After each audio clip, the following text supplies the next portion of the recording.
nous parler de My Senpai is Annoying, une série qui est terminée puisque c'est une série de cet hiver. Oui, qui est disponible sur Wakanim. Et bientôt Donc oui, Crunchy. c'est une...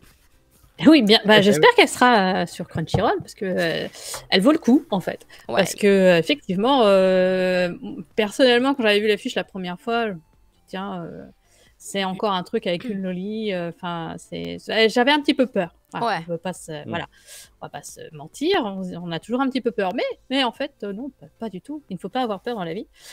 C'est tiré d'un manga donc de Shiromanta qui vient du même magazine que Otaku par exemple. Oh, les bonnes refs. Mais ouais, les bonnes refs, ouais. donc Comic Pool, donc qui s'adresse plutôt à des femmes, pas des, c'est pas un truc de shoujo, c'est plutôt pour les femmes. Donc du coup voilà, on a une jeune fille qui se retrouve, qui est toujours office lady dans une entreprise. Donc effectivement, ça s'adresse plutôt aux personnes adultes. Et donc, elle a... parce que là, on a l'impression qu'elle est toute petite, qu'elle est toute jeune, mais en fait, elle a 22, 23 ans. Ça fait déjà quelques années qu'elle est dans l'entreprise. Mais elle fait toujours... elle doit toujours me montrer qu'elle travaille bien. Et donc, elle a un chef qui s'appelle donc Takeda, qui est le grand gaillard qui la porte là sur l'affiche, et pour lequel elle a un petit crush, on doit le dire. Elle a un petit crush pour lui. Mais c'est pas que c'est pas... comment dire? C'est pas que c'est pas à sens unique, mais lui, il voit rien. Il est gentil. Ah, il est plus vieux qu'elle, il voit rien. Il la trouve très sympathique, limite sa petite sœur, quoi, mais il est pas... Voilà, quoi. Sister zoné. Sister ouais, zoné, il est un oh peu... mon Dieu. Mais malgré tout, en fait, ce qui est bien dans la série, c'est que il n'y a pas de conflit, tu vois. Elle a vraiment croché dessus. Mais dans le travail, lui, il va toujours l'encourager. Il va l'encourager à faire mieux. Il ne va pas l'encourager à faire le café ou à faire le thé. Hein, non, il va l'encourager à s'épanouir dans son travail. Et c'est ça qui est vraiment intéressant, parce que on pourrait croire que ça va être juste des trucs un peu graveleux, pas du tout. Une seconde, quoi. Pourtant, il y a un des personnages secondaires où on va souvent s'attarder sur sa poitrine, parce qu'elle a une très belle poitrine. Et d'ailleurs, elle est jalouse parce qu'elle est toute petite, elle a une petite poitrine et tout ça. Et sa collègue de travail qui est en rose, là, elle est beaucoup plus volumineux, mais ça reste sur des bails un peu qu'on pourrait avoir même des fois entre nous, hein, les filles, hein, c'est-à-dire que mince, on aimerait bien avoir un beau bonnet, alors qu'elle, on la prend toujours pour une gamine parce qu'elle est toute petite, qu'elle... voilà. Ah bah il y a une autre meuf avec un sacré bonnet là d'ailleurs, la brune. Ouais, alors ça, c'est son amie d'enfance. Pardon. Ça, c'est son amie d'enfance.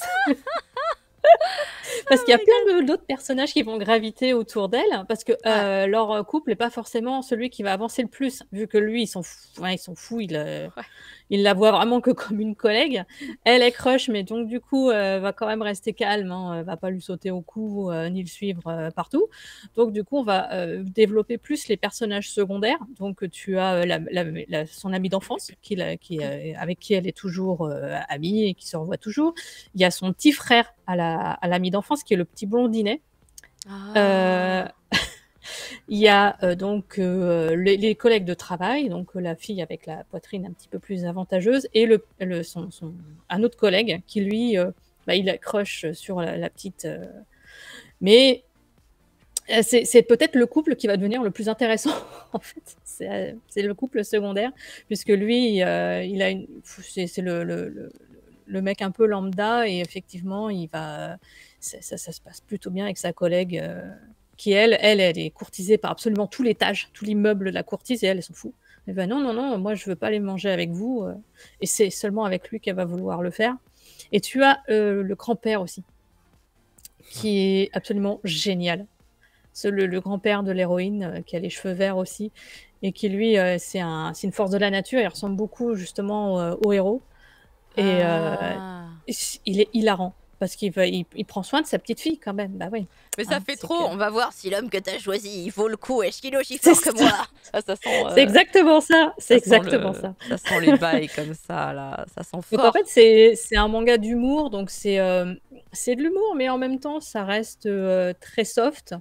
Il y a pas de problème de, voilà, c'est une Lolita ou quelque chose comme ça, que les gens ont peut-être eu peur au départ. Moi, au Ouais. contraire, je me retrouve un petit peu dans cette fille qui est pas très grande, qui fait pas son âge et à qui il faut quand même qu'elle s'impose malgré tout. Et il y a des moments très drôles en fait où elle essaye de le suivre. Lui, il est immense. Lui, il fait un pas, elle doit en faire quatre, tu vois. Et ça, c'est pour les petites comme moi, c'est tellement vrai. Mais du coup, faut un petit peu passer le premier épisode parce que moi j'avais Ouais, maté le 1, je m'étais un peu ennuyée dessus, mais du coup, si tu me dis que ça devient super bien, je vais tenter de reprendre. Le premier, je l'avais trouvé genre rigolo, mais ok tiers. Vraiment, j'étais là en mode finalement. c'est je vais pas mettre un 9 comme avec Ouais, Kotaro en solo, ouais. très clairement, parce qu'on n'est pas du tout sur les mêmes bails. Kotaro solo, t'as le cœur qui se serre absolument tout le temps. Là, t'es juste là pour rigoler. Hein. Mais tu mettrais quand même plus que 5. Ah oui, Tu fais des largement, oui. Bah, notations. déjà, je l'ai regardé jusqu'au bout et c'était mon anime je crois que c'était le vendredi, mais c'était le petit moment de fraîcheur, si tu veux. Non, On met un 7. non, ça, c'était samedi. Et c'est vraiment mais c'était vraiment le moment fraîcheur, si tu veux. Voilà, c'est mignon comme tout. Je dis pas que c'est le truc le plus essentiel que tu dois regarder tout de suite là maintenant, parce que sinon tu vas louper quelque chose. Oui, Mais il faudrait plutôt que peut-être je regarde qu'effectivement. Bisco, je sais, je sais. Ah oui, Je sais. Bisco, oui, par contre, oui, là, je t'en reparle dès que c'est terminé. J'ai Mais toujours que le 1 dans les pattes, mais ouais. en plus, la réalisation était plutôt bien faite. C'est Doga Kobo qui l'a fait. C'est ceux qui avaient fait Sing Yesterday for Me. Donc, Oh. ouais, c'était plutôt bien fait. Le scénario, c'est pareil. Ils ont plutôt bien adapté parce qu'à la base, c'est des chapitres très très courts, Ouais, c'est un manga humoristiques. comique, ouais, d'accord, ok. Voilà. Mm. Donc, c'est des chapitres très courts. Donc, généralement, l'épisode, il se scindait en plusieurs histoires. Il y en avait 2 généralement. Et c'est plutôt bien adapté parce que c'est vrai que ça peut paraître un petit peu. C'est léger, c'est dans l'entreprise japonaise, c'est mignon. Moi, j'avais trouvé ça plutôt sympa. Et puis, le manga a quand même gagné des prix au Japon, Ah ouais. ce qui prouve qu'il était quand même. C'est pour ça qu'il est arrivé en animé, je pense. Oui. C'est qu'il avait gagné quelques prix parce il est très drôle, mais en même temps, les personnages sont plutôt pas avant-gardiste, mais disons que ça pousse la fille à devenir meilleure dans son entreprise, sans parce que la place de la femme est quand même pas super Oui, reluisante. en Hein. général, on les pousse à se marier. Ouais, Plus on que. les pousse à se Non. marier, on les pousse à aller faire le thé plutôt qu'à s'occuper des affaires, alors que lui, non, il dit bah ouais, non, tu vas faire la présentation, Mm. tu vas aller voir les clients, tu vas devenir une bonne collaboratrice, et voilà. Donc c'est positif, très positif, et puis Super. ça se laisse regarder. Est-ce que Franchement, ça se laisse regarder. tu avais testé Fumble ou pas du tout?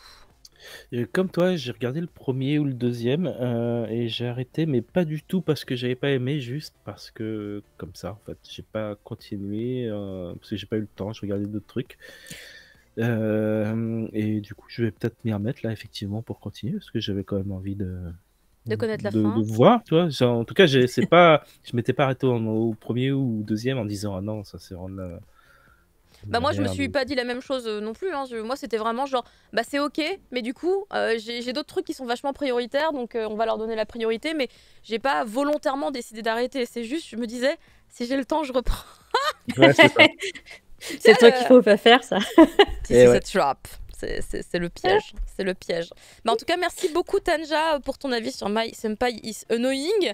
On te retrouvera évidemment pour de prochains animés puisque tu as cette possibilité d'en mater plus que nous. Ce super pouvoir magique incroyable. Et c'est la fin de l'émission. Le mochi de l'après-midi sous le signe du Covid s'achève Ouais. enfin.